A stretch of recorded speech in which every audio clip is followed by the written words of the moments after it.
আসসালামু আলাইকুম। কেমন আছেন আপনারা সবাই?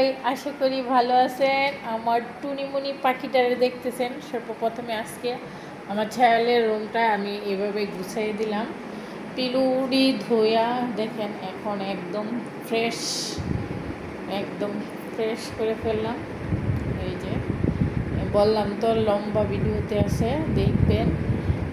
আমার এই খাটটা আমরা অতি তাড়াতাড়ি শীঘ্রই দেখবো, চেষ্টা করব একটা নর্মাল খাটই যাতে নিয়ে আসতে পারি।